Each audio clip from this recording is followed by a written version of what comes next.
to News 1 at 10. It's March 20th, 1995, and tonight we have a breaking news report from Tokyo, Japan, concerning the terrorist attack committed on the Metropolitan Subway. 20 packages of liquid sarin were released at multiple stops on the Tokyo subway today during rush hour in the morning. It has recently been confirmed that the terrorist group Shinrikyo was behind the attack. The Japanese government is calling this the most serious attack to occur in Japan since World War II. I have with me Garner Gentry, head anchor for our News 1 division in Tokyo. Thank you for joining us tonight, Garner. Thank you for having me. Tell us about what happened. Between 7 and 8 a.m. this morning, 10 members of the terrorist group Shinrikyo boarded different stops of the subway metro, specifically the line headed for Kasumigaseki and Nagatacho, cities that are home to important governmental buildings.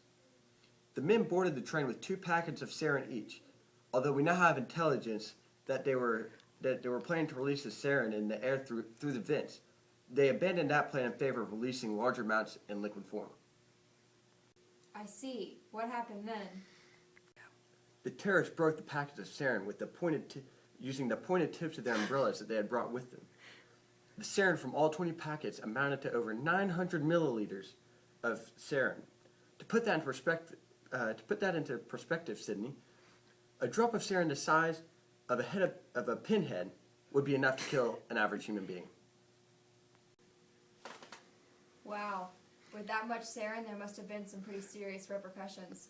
What exactly is sarin, and how does it affect its victims? Sarin is a gas that affects the nervous system. It's colorless and odorless, making it the perfect choice for Shinrikyo's attack. It has been labeled a weapon of mass destruction and constitutes chemical warfare. Even at a very low dosage, sarin can be fatal. Initial symptoms following exposure to sarin are a runny nose, tightness in the chest, and constriction of the pupils. Soon after, the victim has difficulty breathing and expects nausea and drooling. Sounds like it could get messy. As the victim continues to lose control of bodily functions, the victim vomits, defecates, and urinates. This phase is followed by twitching and jerking. Ultimately, the victim becomes comatose and suffocates in a series of convulsive spasms. Has a casualty count been established yet, Garner? Oh, crap, I forgot. How was Shinrikyo found to be guilty? Have they been taken into custody yet? Well, the sarin itself was a huge tell. It isn't quite as common as you might think. And its use in this attack required inordinate amounts.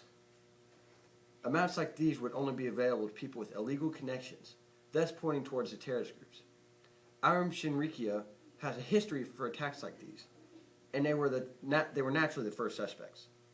They have not yet been taken into custody, and they are considered at large and dangerous. What forensic evidence was found to incriminate Shinrikyo? The trace evidence left behind by the sarin was particularly incriminating. There wasn't much to do after that, and the umbrella that they left behind was covered in fingerprints linked to the suspects. What will happen to the men involved? The likely punishment is death, which in Japan means hanging. Either that, or they will face life in prison without the possibility of parole. Well, Garner, thank you so much for joining us on the air tonight. Thank you for having me.